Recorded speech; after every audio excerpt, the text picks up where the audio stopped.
السلام عليكم ورحمة الله وبركاته. إيقاف مدافع الأهلي أيمن أشرف في حاجة غلط. لغز إيقاف أيمن أشرف واستبعاده من مباراة بكرة للأهلي ضد بيراميدز في ملعب الأهلي في الدوري العام في حاجة غلط. اتحاد الكرة أرسل للنادي الأهلي خطاب بأسماء اللاعبين الموقوفين والممنوعين من اللعب ماتش بيراميدز، وفيهم أيمن أشرف لحصوله على 3 إنذارات. كلام ده غير صحيح بالمرة. أيمن أشرف في الدوري العام السنة دي لاعب كل الماتشات، واخد إنذارين فقط في الماتشات اللي لعبهم، غاب عن بعض الماتشات، إنما الماتشات اللي لعبهم واخد إنذارين بس. أول إنذار كان في مباراة سموحة على ايد الحكم محمد الصباحي، وتاني انذار كان في مباراة الزمالك الأخيرة على ايد الحكم أمين عمر. في 19 مباراة في الدوري العام أيمن أشرف واخد إنذارين بس، أمين عمر والصباحي، الزمالك وسموحة. مباراة النصر في كاس مصر ما خدش إنذارات، الإنذار الوحيد كان لأحمد كوكا. الإنذار الثالث لأيمن أشرف اللي هم معتمدين عليه وهيوقفوه عليه، والنادي الاهلي هياخد بكلامهم وهيوقفوا فعلا وهيستبعدوا من قائمة المباراة فعلا، هو الانذار اللي خده من الحكم محمد الحنفي في المباراة النهائية لكاس مصر الاهلي وطلائع الجيش 6 ديسمبر اللي فات. ده الانذار الثالث. هذا الانذار غير محتسب. هذا الانذار من بطولة كأس مصر التابعة للموسم الماضي. كل الانذارات اللي في كاس مصر، كل الانذارات بتاعت الموسم الماضي بتسقط تماما ببداية الموسم الحالي. انما انقل انذار من نهائي كاس مصر السنة اللي فاتت للموسم ده واستنى له انذارين في ماتشين في 19 ماتش واوقفه بعد كده، ده كلام غلط 100%. انا بستأذن الكابتن سيد عبد الحفيظ يا اما يروح بنفسه الى اتحاد كرة القدم بكرة، يا إما يبعت أي مسؤول من عنده ويراجع قائمة إنذارات أيمن أشرف، وإذا لقى إن الإنذار الثالث في مباراة طلائع الجيش في نهائي كاس مصر يطلب منهم الاطلاع على لائحة المسابقات ولائحة الإيقافات. هيكتشف الكلام اللي بقوله بكل سهولة إن إنذارات كأس مصر تبع للموسم الماضي، واللي هي بتروح على طول تبع الكلام ده. وطبعا كنتوا فاكرين كان في حادثة حصلت في مباراة طلائع الجيش، واكتشفنا وكل الدنيا اكتشفت ان انذارات كاس مصر بتسقط بنهاية انا عايز مسؤولي النادي الاهلي ما يعدوش الموضوع بسهولة. مش كل جواب يجي لهم من الاتحاد الافريقي من الاتحاد المصري ينفذوه. دي ناس متلاعبة، وده احنا عندنا اكبر دليل على التلاعب. انت واخد انذارين بس ايمن اشرف، والانذار الثالث ده غير صحيح. هيغيب وليد سليمان للإصابة، إنما كمان هيغيب أيمن أشرف، ده مش كلام سليم 100%. إنما في غياب أيمن أشرف هيضطر موسيماني إنه هيبدأ المباراة يا برامي ربيعة يا بياسر إبراهيم في مركز قلب الدفاع بجوار بدر بنون. من المؤكد إن محمود وحيد هيبقى في القائمة، لأن علي معلول مش هيبقى له أي ظهير أيسر بديل إلا محمود وحيد، عشان كده لازم يكون في القائمة. محمود وحيد بالمناسبة كان في القائمة الماتش اللي فات ضد الترجي رغم وجود أيمن أشرف، بعد المستوى الطيب اللي ظهر بيه في التدريبات اللي أقنع بيتسو موسيماني أن يكون موجود في مباراة الترجي في القاهرة. الجهاز الفني في اللحظات اللي أنا بكلمكم فيها دي بيقود التدريب في ملعب التتش، وإن شاء الله هيختار 22 لعيب قائمة مبدئية، ياخد منهم معاه 20 لاعب لمباراة بكرة ضد بيراميدز في ملعب الأهلي. زي ما قلنا مليون مرة، مباراة بالغة القوة وبالغة الأهمية، وإن شاء الله إن شاء الله ربنا يوفق النادي الأهلي في عبور تلك المباراة. الأهلي ما عندوش خيارات أبدا للتفريط في النقط بعد الهدايا الرهيبة والقبيحة اللي بيديها حكام كرة القدم للزمالك في كل مبارياته في الدوري العام عشان يفوز باستمرار. في الأيام اللي فاتوا الحمد لله اللي متابعنا بانتظام، كم مرة قلت وكم مرة سمعتوني بقول إن نادي كايزر شيفس الجنوب إفريقي مالوش ولا لاعب في منتخب جنوب إفريقيا المشارك في دورة طوكيو الأولمبية. كم مرة قلت الكلام ده وكم مرة حطيته في العنوان. كم مرة قلت لكم إن اللي اسمه مجاهد واللي اسمه شوقي غريب وإعلامهم كدابين 100%. لما بيشيعوا وبيقولوا ان كايزر شيفس ليه 5 لاعبين في منتخب جنوب افريقيا للدورة الاولمبية، وان كايزر شيفس واتحاد جنوب افريقيا عايزين يقدموا موعد النهائي علشان ال5 لاعبين بتوع كايزر شيفس اللي موجودين. النهاردة قائمة جنوب افريقيا اعلنت رسميا لدورة طوكيو، زي ما قلت لكم بالحرف الواحد، ولا لاعب من نادي كايزر شيفس في القائمة. من فضل الله سبقنا وصدقنا من فضل الله. لكن المهم بقى في هذا الموضوع اللي قاله ديفيد نتواني، المدير الفني المحترم لمنتخب جنوب افريقيا الاولمبي. وبقول المحترم لان اللي عندنا مش محترمين، اللي عندنا مش عادلين، اللي عندنا مش وطنيين. ديفيد نتواني قال كان ممكن نضم 2 من لاعبي كايزر شيفس لمنتخبنا. كان ممكن نضم المدافع ريف فروسلر، وهو احسن لاعب في مكانه في هذه المرحلة. كان ممكن نضم صانع الالعاب نكوبو، وهو من اللاعبين الكويسين. لكن بمجرد تأهل كايزر شيفس على حساب الوداد المغربي لنهائي دوري أبطال أفريقيا، كلنا حسينا بشرف عظيم لكرة القدم في جنوب أفريقيا، وكلنا ساعدنا وبنساعد نادي كايزر شيفس في مهمته. كايزر شيفس عنده فرصة كبيرة جدا إنه يكون بطل قارة إفريقيا، وفي اللحظة دي الفخر هيكون للجميع داخل جنوب أفريقيا. سعادتنا المشتركة هتبقى موجودة. احنا كمنتخب جنوب افريقيا رايح دورة طوكيو هنعمل قصارى جهدنا، لكن كلنا عارفين ان ما عندناش طموح لميدالية او للمربع الذهبي.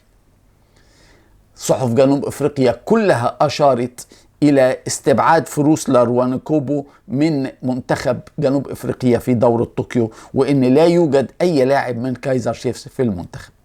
روح عظيمة جدا للمدير الفني نتواني مع جنوب افريقيا، مع نادي بلده نادي كايزر شيفس. اسمع الكلام ده وبعدين اسمع الناحية التانية لأحمد مجاهد وشوقي غريب ووزير الرياضة الزملكاوي واللجنة الأولمبية، وأبكي على البلد اللي كل مؤسساتها بيحاربوا النادي الأهلي. كل جهة بتحاربه بشكل، كل جهة بتشوف إيه اللي تقدر عليه علشان تحارب بيه النادي الأهلي. يحاربوه بالفلوس، يحاربوه بحرمانه من الجمهور، يحاربوه بأخذ اللعيبة، يحاربوه بالحكام، يحاربوه بالإعلام. سبحان الله سبحان الله سبحان الله على هذا البلد الغريب جدا جدا جدا، اللي بدل ما يبقى في شوارع في كل مدينة اسمها شارع النادي الأهلي، شارع النادي الأهلي، شارع النادي الأهلي، زي ما في كل بلد عربية نادي اسمه النادي الأهلي، النادي الأهلي، النادي الأهلي. إنما لا، إحنا بنحارب البطل عندنا. الله يرحمه زويل قالوا له ايه سبب نجاحك ووصولك للعالمية وبقيت اعظم عالم في مجالك وبقيت خدت جايزة نوبل؟ قال لهم الفارق ان لما رحت هناك لقيت بيساعدوا كل واحد عشان ينجح، كل فاشل بيساعدوه عشان ينجح، انما في مصر بنحارب الناجح عشان يفشل. سبحان الله. المهم كايزر شيفس من ناحيته عمل كتيب صغير بمناسبة وصوله للمباراة النهائية لدوري أبطال إفريقيا لأول مرة في تاريخه. أجمل حاجة في الكتيب الصغير ده إنه هو كاتبين إن دي المرة الأولى في تاريخ بطولات الأندية الإفريقية لأبطال الدوري يصل أكبر ناديين جماهيريا إلى المباراة النهائية. وقال هم كاتبين ان النادي الاهلي هو اكبر جمهور في قارة افريقيا ولديه اكتر من 70 مليون مشجع، وان نادي كايزر شيفس هو صاحب المركز الثاني ب 16 مليون مشجع. ما شاء الله. وقايلين بقى في الكتيب ان المباراة دي هتكون الاعلى اهتماما في تاريخ قارة افريقيا للمشجعين نسبة لعددهم الضخم. نادي كايزر شيفس كمان قال رسميا، وبعض المواقع والبرامج المصرية نقلت هذا الخبر، قالت ان كل اللي اتقال عن طلبه تأجيل او تقديم المباراة النهائية لدوري الابطال كذب في كذب في كذب. واديكم كلكم عرفتم نادي كايزر شيفس ما عندوش ولا لاعب في منتخب جنوب افريقيا الاولمبي لدورة طوكيو. هيطلب ليه تقديم مباراة ولا تأخير مباراة ولا تعديل مباراة، ولا هيوافق ليه على التعديل ولا على التقديم؟ وكل اللي بيتقال في اتحاد الكرة المصري وبيتقال في الإعلام المصري كذب غير طبيعي. بس انتوا خلاص، انتوا حفظتوهم أكتر مني، وبقيتوا كل خبر بيجي لكم من اون تايم ولا من الكذب اليوم ولا من الأخبار ولا من دي ولا من اتحاد الكرة، بتبقوا عارفين إن نسبة 90% منه كذب. بمناسبة بطولات إفريقيا، المفروض النهاردة الساعة 12 مساء، يعني بعد ساعات قليلة، آخر موعد لكل دول إفريقيا إنها ترسل قائمة الأندية المشاركة في بطولات الأندية الإفريقية للموسم المقبل. مصر من 12 دولة لها حق المشاركة ب4 أندية، 2 في دوري الأبطال و2 في كأس الكونفدرالية. مصر من الدول القليلة جدا في قارة إفريقيا حاليا اللي البطولات بتاعتها ما خلصتش.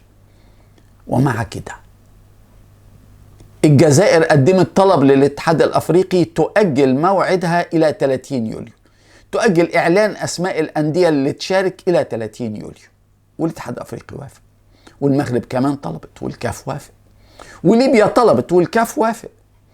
الكاميرون هي اللي طلبت طلب غريب قوي، قالت أجلوا لي لغاية 8 أغسطس لأن أنا آخر يوم عندي 7 أغسطس، والكاف وافق. الاتحاد المصري اللي هيخلص البطولة في الأسبوع الرابع من أغسطس ما طلبش. الاتحاد المصري إن شاء الله هيبعت النهاردة قائمة الأندية ال4 المشاركة في البطولة وفقا لنتائج العام الماضي، لمجاملة نادي بيراميدز اللي ما عندوش فرصة السنة دي يشارك وهو في مركز متأخر جدا في الدوري العام. لكن الفلوس والدولارات تغير كل حاجة في العقول والضمائر والترتيب وكل حاجة. هيبعتوا ان الاهلي والزمالك يشاركوا في دوري الابطال، ويبعتوا ان بيراميدز والمقاولين العرب او بيراميدز وطلائع الجيش يشاركوا في دوري الكونفدرالية. سبحان الله على قلة الضمير وقلة العدالة. والحقيقة برضو عشان نبقوا أمنا، لولا ان الاتحاد الدولي لكرة القدم الفيفا طرف رئيسي في قوائم المنتخبات في دورة طوكيو الأولمبية، وإن هو بيدي الأندية الحق في منع لاعبيها المحترفين من المشاركة في دورة طوكيو الأولمبية، الحق اللي استخدموا ليفربول عشان يمنع محمد صلاح، واستخدموا جالاتا سراي عشان يمنع مصطفى محمد، واستخدموا فولفسبورغ عشان يمنع عمر مرموش. الحق ده هو اللي منح الأهلي القوة والسلطة إنه يمنع لاعبيه المحترفين من السفر لدورة طوكيو. لولا كده كان زمان وزارة الرياضة مطلعة قرار جمهوري رسمي نظمي ان المنتخب ياخد كل لعيبة الاهلي اللي هو عايزها، ولا يفرق معهم الاهلي في افريقيا ولا يفرق معهم الاهلي في الدوري العام. وقبل ما تستغرب عملوها 1984. كان الاهلي متصدر الدوري العام وفي طريقه للفوز ببطولة الدوري العام، وجت دورة لوس أنجلوس الأولمبية. خد بالك الدورة دي كانت في أغسطس، والدوري المفروض يخلص في مايو. شوف الشياطين بيعملوا ايه. شوفوا الشياطين وقفوا الدوري 2.5 شهر علشان كأس إفريقيا. كأس إفريقيا اللي بتتلعب أسبوعين توقفوا لها الدوري 2.5 شهر، وقفوه 2.5 شهر. وفي سنة 83 وقفوا الكرة كتير جدا جدا جدا. كانوا عارفين ان لازم يمدوا الموسم لغاية نهايته لغاية أغسطس عشان يحرموا الأهلي من لاعبيه. خدوا 9 من لاعبي الأهلي، 9 في دورة لوس أنجلوس الأولمبية، وحرموهم من ناديهم في المباراة الفاصلة لبطولة الدوري العام. سبحان الله.